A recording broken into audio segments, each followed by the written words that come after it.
¿Qué tal? Buenos días a todos y a todas. Muchísimas gracias por la presentación. Para mí es pues un gran gusto estar aquí compartiendo con ustedes este congreso en psicología forense y violencia de género.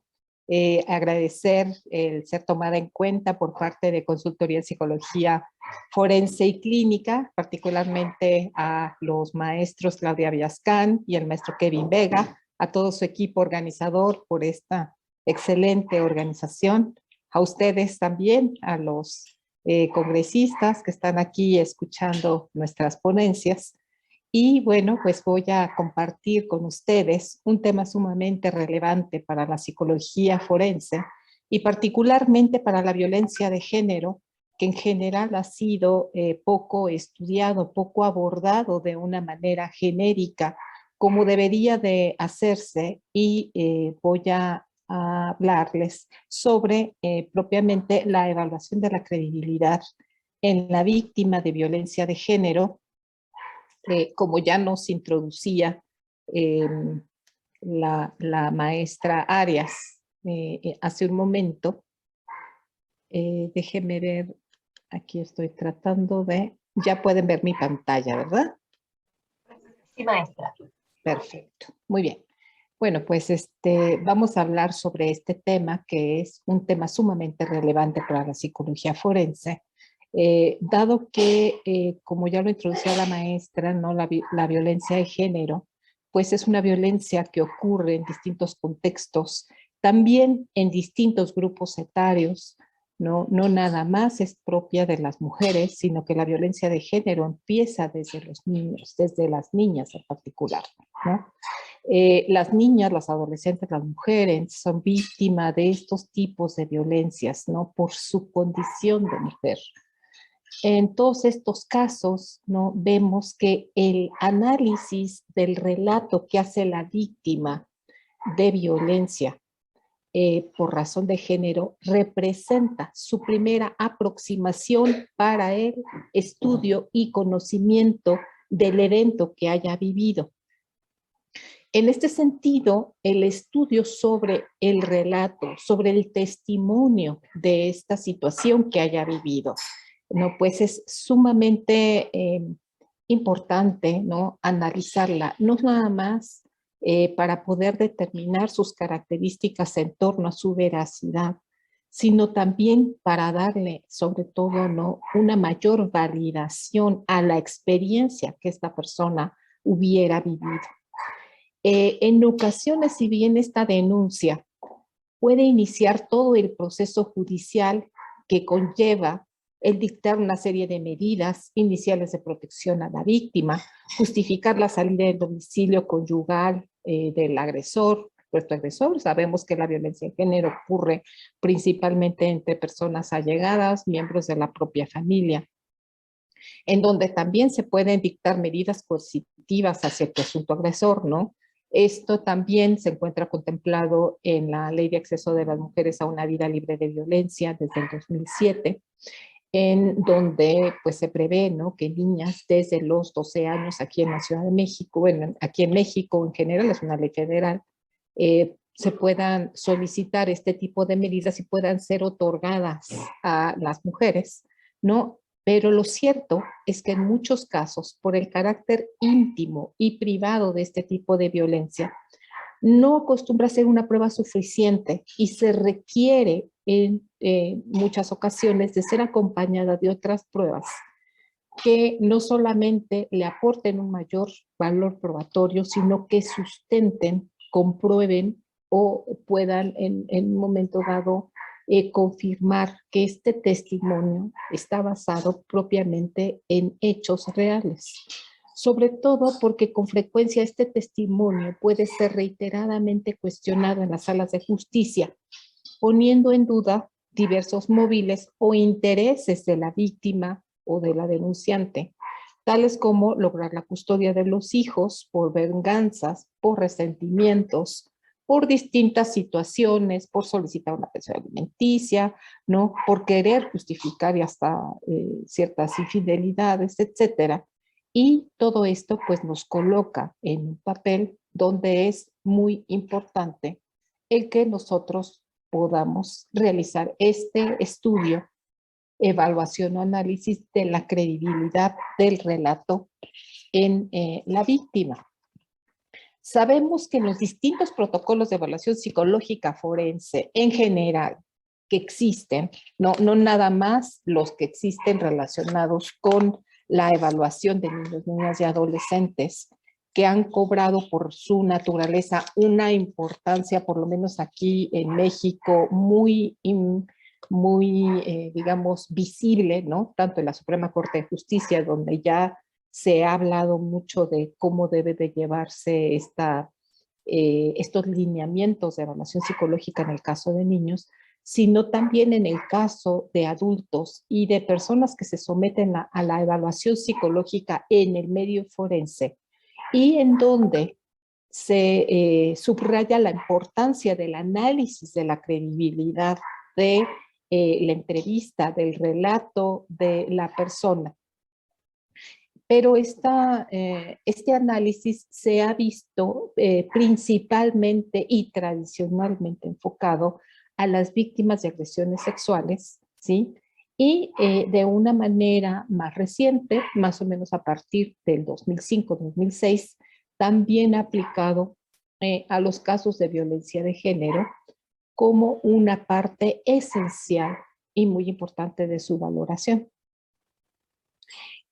También este análisis de la credibilidad no se reduce únicamente a los casos de las agresiones sexuales, sino que también ha sido de gran aplicación en otros casos en donde la experiencia de un testigo, ¿no?, puede ser sumamente considerada como útil, ¿no?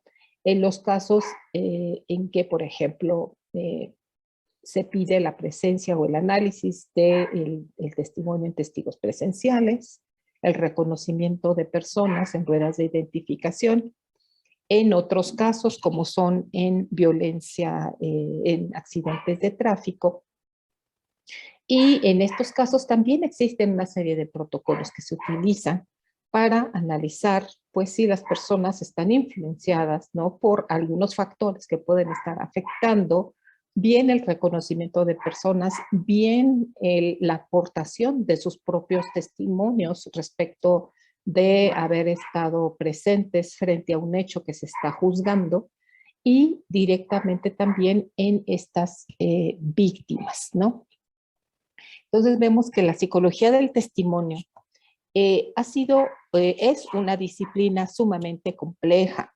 En sus inicios, ¿no?, se centró en el análisis de la exactitud de la memoria, y a partir de los años 70 se inicia el estudio propiamente de la credibilidad, ¿no?, entendiendo esta como la evaluación subjetiva de la exactitud con la que un testigo puede aportar su experiencia, y ha sido un campo de interés que actualmente se ha desarrollado en otras vertientes, como lo son el testimonio y la persuasión, la activación emocional, que en un momento dado puede surgir al momento propiamente de los hechos, el comportamiento de los operadores jurídicos como jueces y jurados, ¿no?, la identificación de personas, etcétera. Y esto, como vemos, pues es un tema que se ha abordado desde distintas vertientes de una manera histórica. Inicialmente, pues se planteaba la posibilidad de realizar una serie de correlatos del comunicador, bien a través del estudio del contenido semántico y el estilo de la declaración, en donde se partía de la hipótesis de que la mentira no era una construcción verbal de tipo cognitivo, lo que muchas veces implicaba el mayor uso de pausas o una mayor extensión en las declaraciones, ¿no?, siendo una línea, ¿no?, que ha tenido pues poco sustento o poco correlato de manera empírica. Otra de las hipótesis era el análisis de la credibilidad a través del estudio de los indicios no verbales o de los cambios conductuales asociados a la mentira, en donde se partía del hecho de que si bien la mentira implicaba un mayor esfuerzo cognitivo o mental, la persona perdía temporalmente la posibilidad del autocontrol de sus manos, de sus piernas, y entonces la persona podría estar mostrando mayores movimientos, ¿no? O pues esto de ver si había cambios en la mirada hacia el lado derecho, hacia el lado izquierdo, que entonces estaba dominándose por algún tipo de hemisferio cerebral, que entonces eso significaba que la persona podía estar mintiendo. Y en este sentido, bueno, tampoco se ha encontrado como tal un correlato suficientemente válido y generalizable a nivel pues mayor, ¿no? En las personas, ¿no? También pues se intentó utilizar el polígrafo, ¿no? Tratando de buscar un correlato de los indicios psicofisiológicos y partiendo también de la hipótesis de que algunas preguntas que se le hicieran a la persona que se le sometía al polígrafo y que pudiera estar relacionada con su experiencia pasada, vivida durante el delito, durante la situación que se estaba analizando, podía generar distintas respuestas fisiológicas, bien a través de la respuesta galvánica de la piel, ¿no? De los cambios en la sudoración, también de algunos otros indicios musculares, ¿no? Y a mayor gravedad del delito habría una mayor alteración de la respuesta, ¿no? No obstante, uno de los principales inconvenientes de estas técnicas era que muchas veces el miedo a ser descubierto o bueno, la teoría era que el miedo a ser descubierto iba a generar estas respuestas, ¿no? Pero muchas veces lo que pasaba era que el miedo o una persona excesivamente ansiosa podía dar falsos positivos en estas respuestas y que de la misma manera una persona con un alto control emocional o que tuviera una baja responsividad a nivel emocional, pues no iba a responder de la misma manera. De tal manera que también se ha cuestionado el análisis a través del polígrafo como un método, una técnica, ¿no? Eficiente y válida para poder detectar la mentira, ¿no? Aquí en México se ha utilizado de una manera muy generalizada, sobre todo en los casos de control de confianza, tratando de detectar si las personas, bien servidores públicos o bien incluso personas que trabajan en la Fiscalía de Investigación, están mintiendo, ¿no? Encontrando, bueno, pues que ha habido un gran auge en las demandas en contra del Centro de Control de Confianza, ¿no? Por precisamente los falsos positivos que ha surgido en la aplicación del polígrafo. Y bueno, otro de los análisis, como ya lo estaba yo comentando, pues ha sido el análisis de las declaraciones. Este análisis inicialmente, ¿no? Pues se propuso en relación a dos ejes muy importantes del análisis de la declaración. Uno con respecto a la exactitud de la persona, la exactitud del testigo al momento de aportar su testimonio, y otro con relación al eje de veracidad contra mentira de esta declaración. Con relación a la cuestión del análisis de la exactitud, ¿no? Se plantearon también distintas hipótesis respecto de que si la violencia, ¿no? Favorecía o entorpecía el recuerdo, de si las mujeres y los niños eran peores testigos, si los niños eran por su edad altamente sugestionables, si la policía al utilizar estrategias de interrogatorio donde hacía preguntas incisivas y donde estas preguntas eran incluso interrumpidas por los demás, favorecía pues el acceso a una mejor comprensión, a detectar si una persona estaba siendo más exacta o se estaba mintiendo, ¿no? Incluso se cuestionó si a través de la hipnosis se podía llegar a tener acceso a un testimonio mayor, más válido, ¿no? Que si en condiciones de conciencia. Y pues entre todas estas hipótesis que se plantearon, ¿no? Algunas de ellas se han retomado en estudios empíricos, encontrando que las que tienen mayor aporte, mayor sustento, son aquellas en las que mencionan que las situaciones de estrés, donde se rebasan las estrategias naturales que presenta la persona, son las que pueden derivar en una mayor dificultad de la persona para recordar los hechos.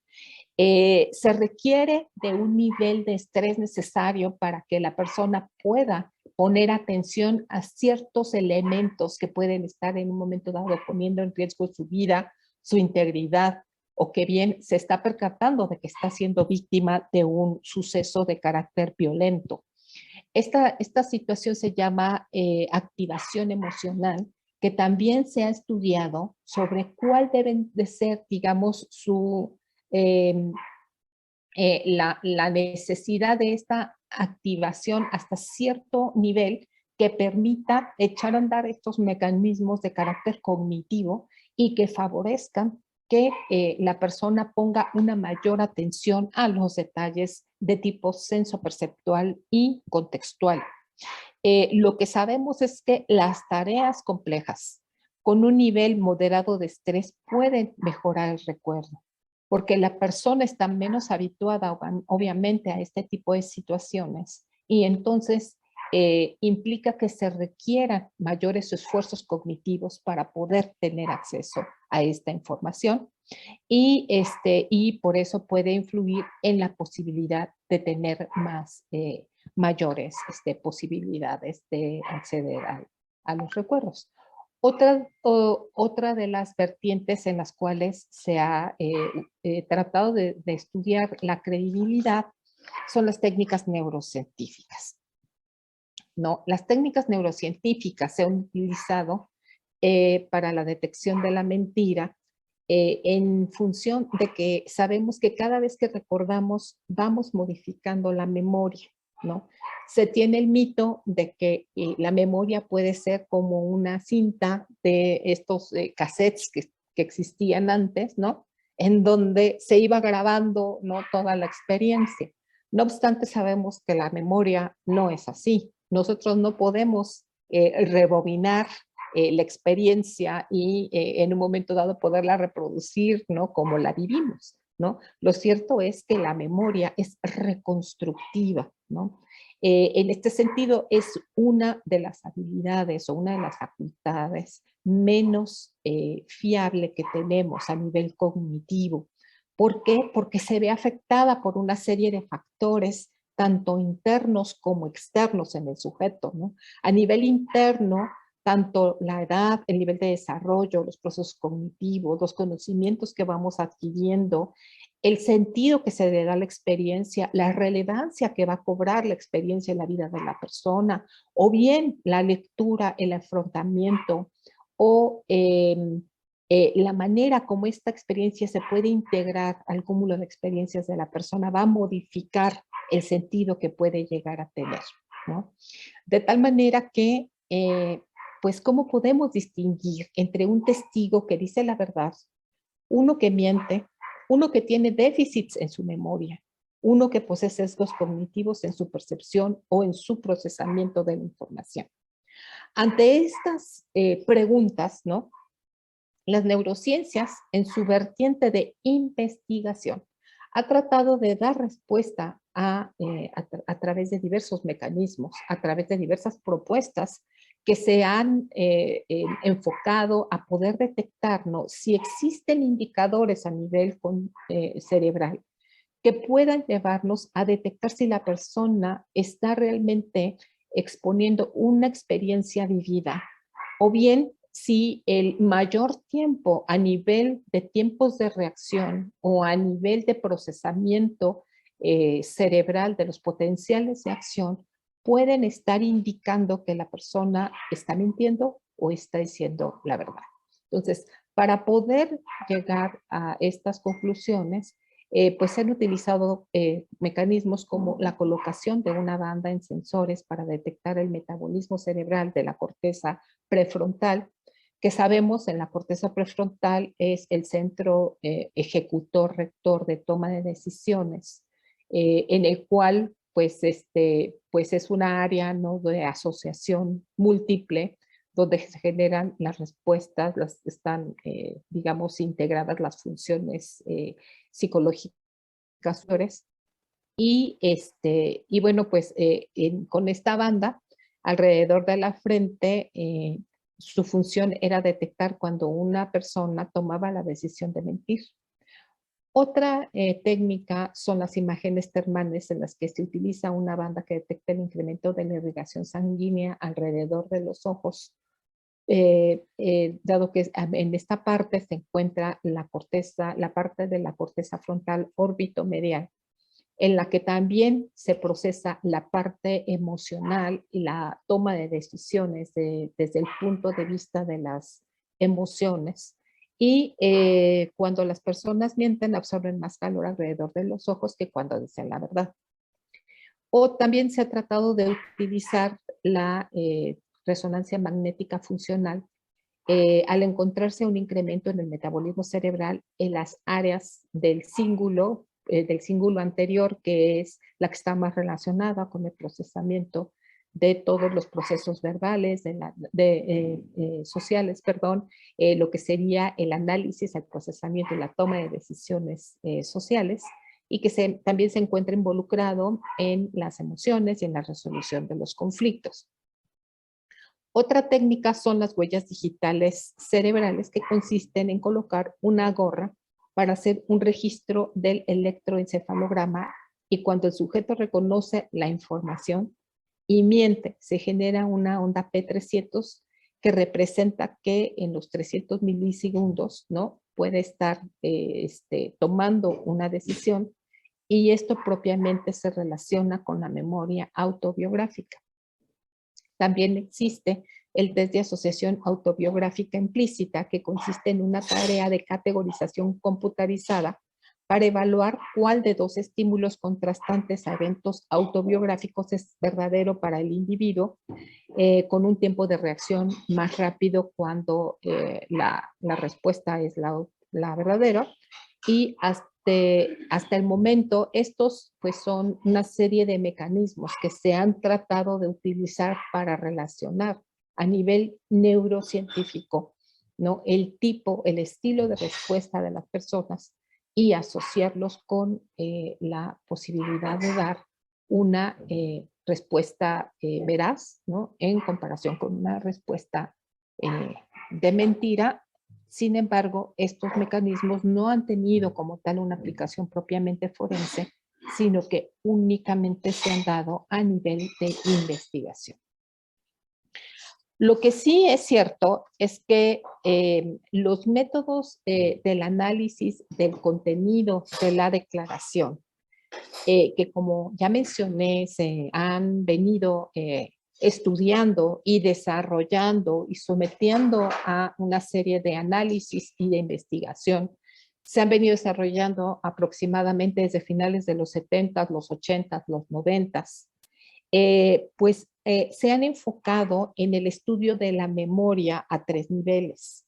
De la memoria como tal, teniendo en cuenta a esta como en su nivel de procesamiento de la información, a nivel de la metamemoria, en un nivel de análisis de la metamemoria en particular de la persona, y al nivel de juicio de memoria, cuando el estudio, la evaluación de la memoria se hace respecto de otra persona que no es la persona misma.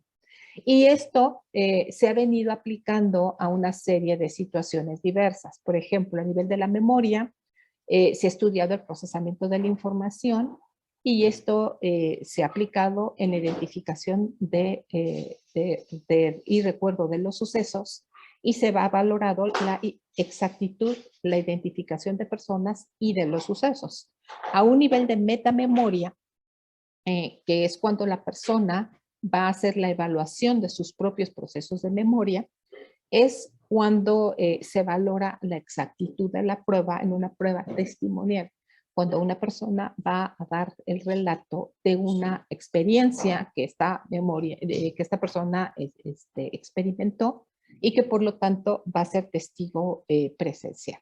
Y a nivel de juicio de memoria, que son lo que nos ocupa, ¿no? Específicamente en el papel de perito, que es la evaluación de las memorias de otras personas y en las cuales pues se ha utilizado diversos medios para realizar el estudio de la credibilidad del testimonio. A este nivel de juicio de memoria se refiere al juicio de quienes investigan los delitos sobre la información que recuerda la persona. Entre las estimaciones que otras personas analizan el recuerdo de los testigos o de las víctimas se encuentra la confianza, la latencia de respuesta en una rueda de identificación, los comentarios y razonamientos sobre la decisión de la identificación y la descripción del culpable o el recuerdo de los detalles del suceso. Y a veces, para inferir la exactitud de la identificación, se examina la exhaustividad y la precisión de algún aspecto del testimonio, como su consistencia a nivel temporal o a nivel en distintas declaraciones. A nivel forense, es en este nivel de estudio donde se realiza el análisis de la credibilidad del testigo y de su testimonio. Este análisis de la credibilidad del testigo puede realizarse a través de medios informales. De hecho, se realiza a través de medios informales, ¿no? Por ejemplo, ¿no? Los jueces, los ministerios públicos, los mismos defensores realizan un análisis de la credibilidad de la persona de una manera informal, ¿no?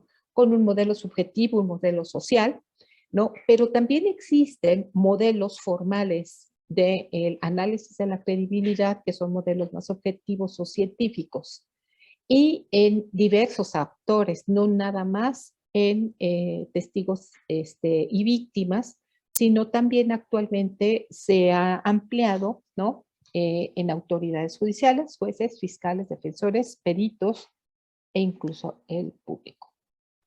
Entonces, para este tipo de evaluación de la credibilidad, los procedimientos que se utilizan, todos ellos parten de la hipótesis de Ondoch.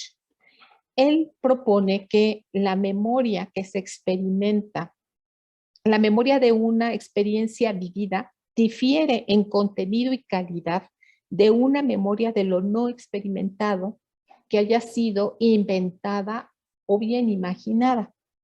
Y estos procedimientos se fundamentan en la concreción de una serie de criterios de contenido que son característicos del proceso de memoria autobiográfica, de manera que la presencia de estos indicadores va a avalar la realidad de un testimonio.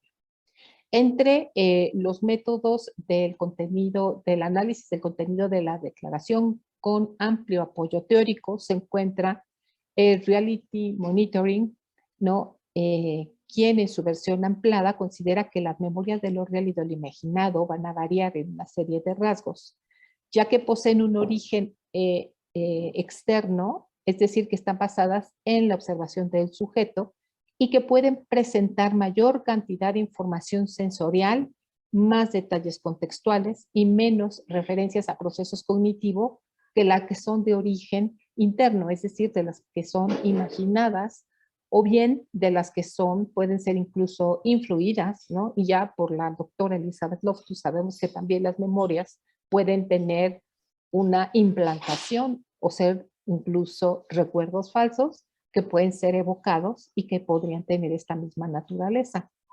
Y bueno, está también el Statement Validity Assessment o el análisis de la validez de la declaración, a través de la cual esta prueba es una de las pruebas que tiene una mayor aceptación, no solo en las cortes norteamericanas, sino también en algunos países de Europa como España, Suecia, Alemania y Holanda. El análisis de la validez de las declaraciones se basa principalmente en tres tipos de digamos, de análisis o en 3 pasos importantes, ¿no? El primero es el tipo de entrevista o de forma como se obtiene la declaración a través de una entrevista semiestructurada, no inductiva, narrativa o investigativa.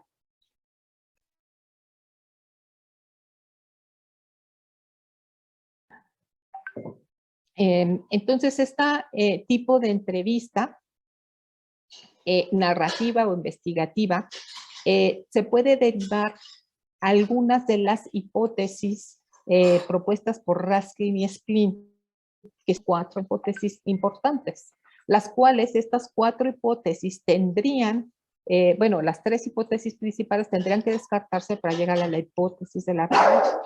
Estas hipótesis, ahorita en un momento las vamos a ver, pero estas van a derivar de la información que se obtiene a través de esta entrevista semiestructurada o narrativa, también llamada actualmente entrevista investigativa. Posteriormente del estudio de esta entrevista se va a hacer el análisis de la credibilidad del testimonio a través del análisis del contenido, el cual se basa en la puntuación respecto de la presencia o ausencia de 19 criterios que se encuentran ordenados o clasificados en 5 categorías, además de la aplicación de un listado de validez en la que se analizan 11 criterios de validez del contenido de la declaración para proceder al descarte de las hipótesis mediante su falseamiento. El falseamiento de las hipótesis es poderlas contrastar y poder analizar de una manera holística todos los aspectos que pueden llegar a generar esta hipótesis, ¿no? Y una vez que de una manera exhaustiva se analizó cada una de las hipótesis, se toma la decisión de aceptarla o rechazarla, para finalmente poder arribar en una conclusión fundada respecto de la validez del testimonio entregado. Tradicionalmente se ha utilizado este análisis del testimonio en casos de abuso sexual infantil, ¿no? Esto, pues, dada la prevalencia por una parte del mismo, estimado por la OMS en el 27% de las niñas y 14% de los niños en la población mundial, y en la alta cifra, ¿no? En la alta cifra negra de denuncia, por lo menos en México, no más o menos equivalente al 93.7%, y con frecuencia ha pasado una importante cantidad de tiempo después de los hechos, ¿no? Dudándose en estos casos acerca de la veracidad del testimonio de las víctimas. Por lo tanto, este análisis del contenido basado en criterios representa un elemento muy importante que fue inicialmente elaborado con el objetivo de analizar la declaración de las víctimas en abusos sexuales y que ha sido retomado aquí en México en la Suprema Corte de Justicia desde el año 2020, quien estableció una serie de criterios para recabar el testimonio de los niños en los cuales se presume el abuso sexual. Estas características que propone, ¿no? Que están expuestas o propone la Suprema Corte de Justicia, implica que los parámetros con los que se debe de recabar el testimonio deben ser distintos a los que se exigen a las personas mayores, ¿sí? En este sentido, se hablaría que estos parámetros, que son más que nada legales, de tiempo, modo y lugar, no podrían en un momento dado exigirse a un niño, y un niño que no sea capaz de poderlos aportar, pues no implicaría, ¿no? que sea un testimonio falso, ¿no? En un contexto probatorio adecuado, ¿no? Debe de practicarse, y con el apoyo profesional, tanto en sede civil como penal, de una persona experimentada. La declaración del niño debe tomarse por medio de una entrevista investigativa o cognitiva realizada por un especialista debidamente capacitado que tenga conocimientos sobre el funcionamiento de la memoria y el desarrollo cognitivo de los niños, teniendo en cuenta los problemas que afectan el testimonio infantil relacionados con la exactitud de los testimonios, con el hecho de que los niños son más sugestionables que los adultos o su capacidad para ser engañados. Estos problemas deben ser contrarrestados o controlados en la medida de lo posible con el apoyo de técnicas desarrolladas por la psicología del testimonio. Y en donde consideran que la evaluación de la credibilidad del testimonio de un niño, niña o adolescente debe realizarse a partir del contenido de la declaración utilizando criterios que en teoría permitan diferenciar los relatos verdaderos de los falsos sin que se pretenda validar a través de esta la denuncia de un abuso con indicadores clínicos o psicológicos, sino determinarla si existen indicadores de credibilidad en el relato de un menor. De tal manera que, como pueden ver, esto aquí en México pues está teniendo un gran auge en el sentido de darle una presencia e importancia al análisis de la credibilidad y a la psicología del testimonio y a lo que esta disciplina puede llegar a aportar para que en un momento dado el testimonio de un niño pueda llegar a ser considerado como válido. Aquí, como dice en la diapositiva, que no únicamente se base en la presencia o el descarte de la serie de indicadores, sino en un análisis real, en un análisis de contenido, en un análisis más concienzudo de cada uno de esos elementos, en el análisis de ese testimonio, que por lo tanto debería de ser un testimonio recopilado, ¿no? o colectado, digamos, de una manera amplia, de una manera más extensa que una simple frase, como en muchas ocasiones ocurre, ¿no? Que cuando vemos o leemos vemos la declaración en una entrevista videograbada o bien la leemos en una entrevista ministerial, vemos mi papá o mi padrastro o mi amigo, ¿no? Me agarró la colita, ¿no? Y esa es toda la declaración que puede llegar a ver de un niño, ¿no? Y cuando se le pregunta más al niño, el niño lo sigo repitiendo, con este tipo de declaraciones no es posible hacer un análisis de credibilidad como tal, con base a todos estos criterios, aunque sí se podría dar una opinión sobre el carácter de pues del testimonio. Este testimonio infantil debe someterse a el análisis de las 4 hipótesis de Raskin y Espin en los casos de abuso sexual, que son la hipótesis de la sugestión, la hipótesis del engaño, la hipótesis de la incapacidad, y una vez que cada una de estas hipótesis son descartadas, de acuerdo con ciertos parámetros que son analizados en análisis de la validez y en el análisis del contenido de la declaración, se puede llegar a confirmar o aceptar la hipótesis propiamente de la verdad. Las categorías del análisis del contenido basado en un criterio, las tradicionales para el análisis del abuso sexual, pues están organizadas, ¿no? En términos de estas 5 categorías que ya mencionaba yo, las categorías, las características generales, los contenidos específicos, las peculiaridades del contenido, los contenidos referentes a la motivación y los elementos específicos de la agresión. Estos factores, cada uno de estos factores pueden afectarse debido a que, por ejemplo, un menor de edad puede estar en una situación de familiaridad en el evento relatado. Si, por ejemplo, está en su casa, si, por ejemplo, fue una situación de abuso de desarrollo prolongado, donde ha habido una serie de abusos a lo largo del tiempo y donde los abusos fueron, a lo mejor muchos, fueron muy seguidos y entonces es difícil que pueda decir específicamente de uno donde puede que mezcle situaciones o acciones de uno en otra situación, etcétera, donde puede estar afectado. En algunas ocasiones puede haber incluso hasta entrenamiento en los criterios, ¿no? Cuando algunas personas Esto pues se ha sabido, ¿no? Puede haber entrenamiento en este tipo de criterios. Y la edad, ¿no? O determinados patrones de personalidad que también pueden afectar.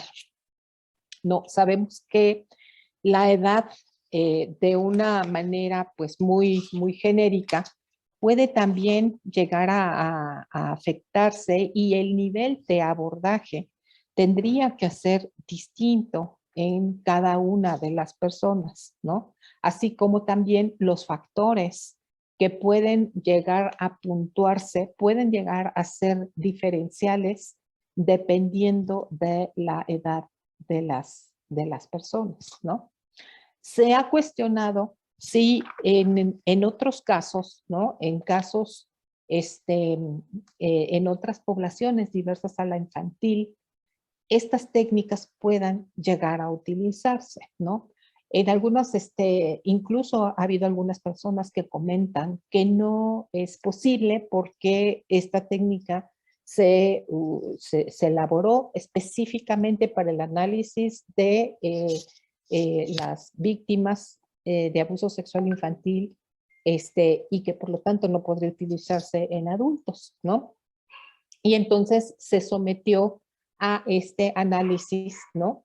En donde se encontró que existen distintivos de memorias de experiencias vividas en otras poblaciones, ¿sí? Como en adultos, testigos no víctimas, en circunstancias y casos como amenazas o violencia doméstica, donde había algunos de estos factores que sí se encontraban presentes de la misma manera que en los casos de abuso sexual, lo que confirmó que estos sistemas, ¿no? Son aplicables a la memoria y no a poblaciones casuísticas y circunstancias concretas, ¿sí?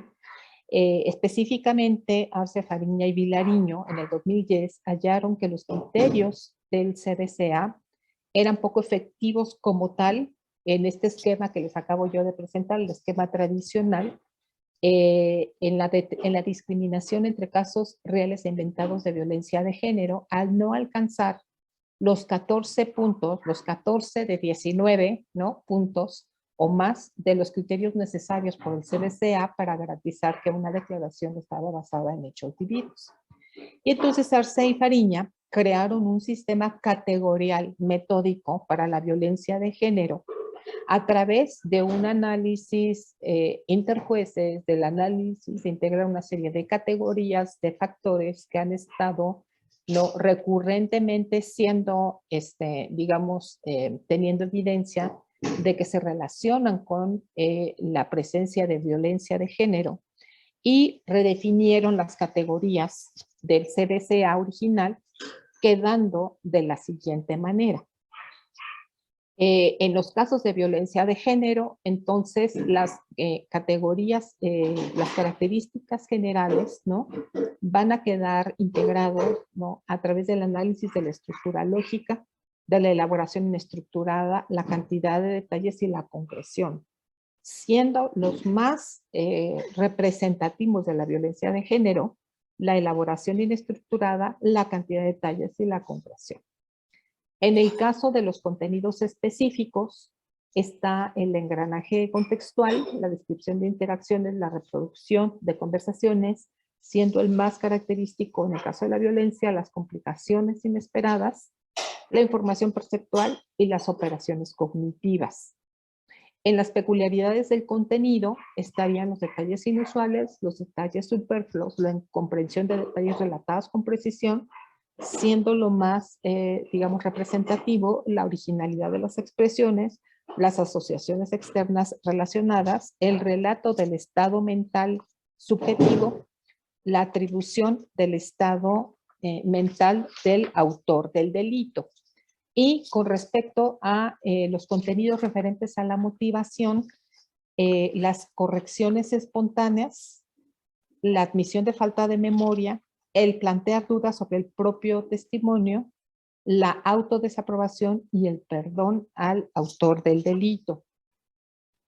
En los elementos específicos de la agresión, lo más importante eran cuáles habían sido estos detalles característicos como tal de la agresión, la falta de conciencia de distintos tipos de agresión, y una categoría que fue sumamente importante fue el daño psicológico derivado de la acción objeto del juicio, y específicamente estos síntomas clínicos sutiles que van a formar parte de la huella psíquica, ¿sí? De tal manera que este estudio tiene que ser como parte, no puede ser nada más un estudio sobre la credibilidad como tal, sino que debe de formar parte de una evaluación psicológica forense de una manera más completa, ¿no? Y en las cuales los criterios específicos de violencia de género son la justificación de la agresión, el intento por ocultar los hechos que agravan la agresión, el comportamiento protector al agresor, la exculpación del agresor, la propuesta de medida educativa al agresor, el echar de menos la agresión y la vuelta atrás con la vuelta atrás de la acusación. El daño psicológico o la huella psíquica, ¿no? Este es uno de los puntos donde debe de estar como más completamente sustentada y le da una mayor validez, ¿no?, al análisis de la credibilidad, porque tiene que existir una congruencia, una consistencia entre la huella psíquica que se pueda en un momento dado detectar con el testimonio. Frecuentemente se ha relacionado la huella psíquica con síntomas internalizantes, pero también con síntomas externalizantes, ¿no? Sin embargo, en el ámbito forense, esto se ha relacionado más con la presencia del trastorno de estrés postraumático, porque se ha comprobado, obviamente, pues, que los síntomas, signos y síntomas postraumáticos, pues tienen una mayor relevancia o referencia, por decirlo de alguna manera, ¿no?, por estar reconocidas por la comunidad científica psicológica específicamente para los casos en los cuales existe, ¿no?, un maltrato vivenciado de larga duración, de un desarrollo prolongado en casos de abuso sexual y en casos de violencia de género. Por lo tanto, la huella psíquica suele darse de manera comórbida con otros trastornos que en el caso de la violencia de género son frecuentemente relacionados con depresión, con inadaptación social, con ansiedad y con disfunciones sexuales. Teniendo en cuenta que la valoración de la credibilidad debe de considerar, ¿no?, el ajuste, ¿no?, del sistema de evaluación global, ¿no?, a los casos de la violencia de género. En el caso de las mujeres o adolescentes, ¿no?, se debe de utilizar, al igual que en el caso de los niños, el uso de una entrevista clínico forense o una entrevista cognitiva mejorada, ¿no?, que al igual que los niños tiene una orientación o un corte de tipo narrativo que va a permitir tener, pues, justo un relato factible de poder ser analizado a través de estas categorías.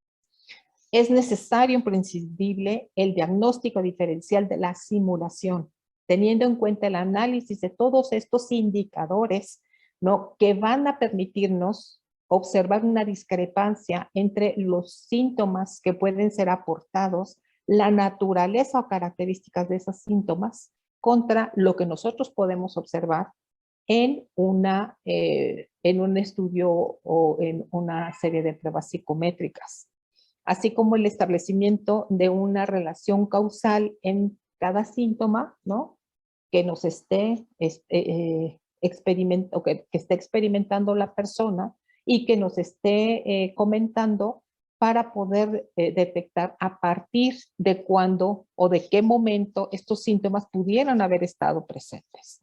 De tal manera que que para poder hacer esta evaluación de la credibilidad en las víctimas de violencia de género, para poder dotar de valor judicial probatorio a estos protocolos, se deben de seguir las directrices del sistema de evaluación global aplicado a los casos de la violencia de género. En este sentido, Se debe de realizar la obtención de la declaración a través de la entrevista cognitiva mejorada o de otras técnicas de entrevista semiestructurada de tipo narrativo.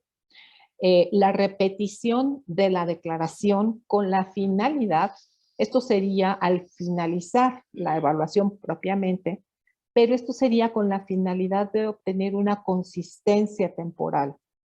Estos autores, ¿no? Recomiendan que para hacer este análisis a través del sistema de evaluación global se requiere de la presencia de por lo menos 2 personas que analicen el testimonio y que estén presentes durante la evaluación. Bien, idealmente en una cámara de Gesell, si no es posible realizarlo así, pues de manera presencial, o incluso si es una sola persona la que está haciendo la evaluación, que esta evaluación se videograbe, ¿no? Que este es uno también de los elementos que puede sustentar la necesidad de que en el caso de los adultos también se tenga que videograbar la entrevista. Esto con la finalidad de poder preservar el testimonio y evitar la revictimización, así como el estudio de la motivación, lo que va a permitir a través del contraste de las declaraciones, el contexto de la demanda, poder determinar si existen o no motivos para realizar una denuncia falsa. De ahí se iría al análisis de la validez de las declaraciones. En el caso de los adultos, a diferencia del análisis de validez que se hace en el caso de los niños, donde en el caso de los niños básicamente se valora las capacidades cognitivas y del lenguaje o del desarrollo de la persona, las características psicológicas del niño, las características de la entrevista y las características de la motivación. En el caso de los adultos, lo que se va a valorar es la consistencia interna, la consistencia externa de la misma, la consistencia interdeclaraciones y la consistencia con las leyes científicas o con las leyes de la naturaleza, lo que van a permitir saber si estas declaraciones pues son consistentes propiamente. Pero el análisis de la consistencia se da justo a través de estos indicadores, lo que nos va a permitir realizar como tal el análisis de la realidad de las declaraciones a través del CBCA con la variación para la población de violencia en género, el análisis de la fiabilidad de la medida, lo que se hará a través de la estimación de la consistencia inter e intramedidas e interevaluadores, así como intercontextos. Es decir, se requiere de un análisis multimétodo y multiinformante, ¿no? La evaluación psicológica forense siempre debe de tener estas características. Así como las medidas de las consecuencias clínicas del hecho traumático, es decir, la evaluación de la huella psíquica, así como la evaluación de la declaración de otros actores implicados. En este caso, no nada más enfocarnos al análisis de la víctima, sino también del imputado. Y al análisis de las características psicológicas o de personalidad de los actores implicados y las implicaciones para la presentación del informe. Las categorías de evaluación de la realidad del testimonio, ¿no? Serían, de acuerdo con estos autores, una declaración muy probablemente cierta, real, vivida o creíble. Esa sería la primera. La segunda categoría sería una declaración carente de criterios de realidad. Una tercera sería una declaración o prueba inválida. Y en su caso, una declaración indeterminada cuando no es posible o sea una prueba insuficiente, no se tenga la cantidad necesaria, digamos, de elementos para poderla procesar. Muy bien, pues también terminando en tiempo y forma, las conclusiones a las que nos lleva el poder realizar este análisis de la credibilidad es que si nosotros ponemos el interés, el enfoque en el análisis de la credibilidad de la víctima, nosotros podemos conocer con una mayor certeza la verdadera prevalencia de la violencia de género en nuestras poblaciones. El darle mayor certeza a la evaluación psicológica forense también le va a dar mayor confiabilidad a las determinaciones que tomemos como perito. por lo que este análisis precisa de profesionales altamente especializados en cada uno de los aspectos considerados al momento de realizar esta técnica y de ser posible un análisis interjueces, lo cual redundará en que se tomen decisiones basadas en un proceso más objetivo y sistemático necesario para evitar sesgos cognitivos al momento de la evaluación pericial, y la fiabilidad de todo procedimiento va a recaer en los evaluadores, por lo que se debe contar con esta formación y experiencia y en una alta objetividad del mismo. Tanto en el ámbito penal como en el civil y familiar es posible, incluso necesario, conocer y aplicar los conocimientos y las técnicas de psicología del testimonio, ¿no? Y de utilizarlos e integrarlos a nuestros dictámenes psicológicos. Tanto en lo que se refiere a los conocimientos también neurocognitivos sobre los tipos y procesos de memoria y los factores internos, externos y sociales que la influyen, como en los procesos del análisis metacognitivo de la memoria realizado por el propio testigo y los que se encuentran sujetos al análisis formal o informal de la credibilidad, de las identificaciones, incluso de las sintomatologías, impactos y secuelas de las distintas situaciones que le son requeridas determinar al perito psicólogo. Bueno, pues por mi parte esto es todo. Muchísimas gracias. Espero sus preguntas y espero que esta plática pues haya sido interesante para ustedes. Muchas gracias. Muchísimas gracias, maestra. Además que fue una plática muy interesante, muy completa. Agradecemos eso. Y sí hay una pregunta desde Facebook que nos llega, y es que si se presenta una víctima actualmente de edad adulta y el evento traumático de violencia fue durante su infancia, si aún se puede realizar una evaluación de la credibilidad del testimonio. Claro que sí, sí se puede realizar. De hecho, una de las principales, digamos, sustentos, ¿no?, en los que se ha apoyado la no derogación, bueno, no derogación, no, estoy mal en el término. Es que ahorita no recuerdo exactamente el término, pero esto es cuando el delito deja de ser considerado como tal. ¿Prescripción, maestra? ¿Perdón? ¿La prescripción? Prescripción, exactamente, exacto. El quitar la prescripción del delito de abuso sexual en algunos estados aquí en el país, en México, ¿no?, se basa precisamente en que los efectos del abuso sexual pueden permanecer hasta por largo tiempo, ¿no?, incluso hasta por toda la vida, ¿no? En alguna ocasión, incluso me tocó a mí atender a una persona como de 70 años que había sido víctima de violación en la infancia, ¿no?, y que nunca lo había podido decir ni a su familia, ni a su esposo, etcétera, y todavía seguía afectada, ¿no?, lastimada, sufriendo por esta situación, a pesar de que ya habían pasado, pues, no sé, más de 50 años, ¿no?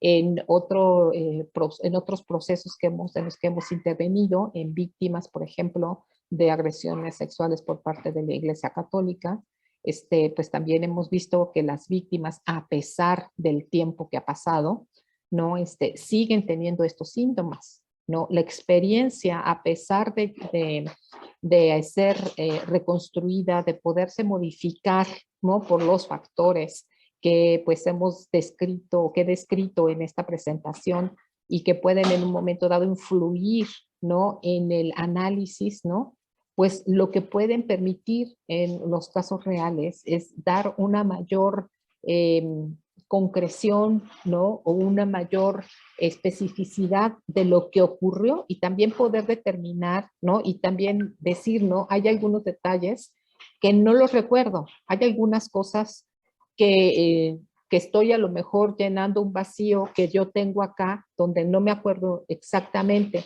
¿no? Pero esto, incluso la falta de memoria, el reconocer la autodesaprobación de la conducta, ese es un factor que le otorga credibilidad. Entonces sí, en efecto, sí se puede, a pesar del largo tiempo que hubiera ocurrido el evento traumático. Muchísimas Gracias, maestra. Otra pregunta es si la evaluación de la credibilidad de la víctima es una evaluación específica a requerimiento de la autoridad o está inmersa dentro de la evaluación psicológica forense. Ambas. La respuesta es ambas, ¿no? O sea, idealmente deberíamos, porque digo, yo también en ocasiones no la reporto como tal, aunque se practique o se utilicen distintas estrategias de análisis de la credibilidad del testimonio en la entrevista, ¿no? Como pueden ser, pues, un análisis más informal, como yo lo mencionaba, ¿no? Que muchas veces se hace el análisis de la credibilidad de manera formal o informal, pero específicamente, por lo menos aquí en México, existe incluso el reconocimiento y el aval de la Suprema Corte de Justicia, ¿no? El cual, sustenta, ¿no?, la posibilidad de hacer como tal un análisis en psicología del testimonio, un dictamen en psicología del testimonio que avale, ¿no?, la presencia de realizarlo únicamente sobre el testimonio de la víctima, ¿no? El cual idealmente debería también estar sustentado por el análisis psicológico de la persona. No siempre se puede, ¿no? Porque en ocasiones, por ejemplo, lo que ocurre aquí en México es que los únicos peritos en psicología que tienen acceso a las víctimas son los peritos de la Fiscalía de Investigación, ¿no? A los peritos de la defensa por lo regular no se les permite tener acceso a las víctimas, esto para evitar la revictimización bien de la víctima infantil o de la víctima adulta.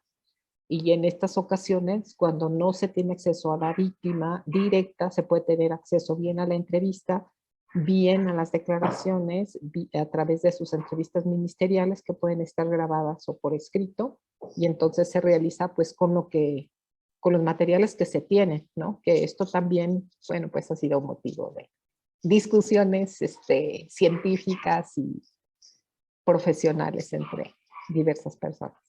Gracias. Muchas gracias, maestra. Y ahora sí, la última pregunta. Dame un segundo. Dice, ¿la credibilidad del testimonio se puede utilizar en personas con discapacidad intelectual? De ser cierto, ¿se aplicarían todos los criterios del CBCA? Sí, mira, para el caso de personas, al igual que niños, personas con discapacidad o personas adultas mayores, ¿no? Existe la propuesta de una entrevista específica para este tipo de población, que es la entrevista psicológica forense para, así se llama, para niños, para personas adultas mayores y para personas con discapacidad. En efecto, para estas personas se aplica el protocolo infantil, ¿sí?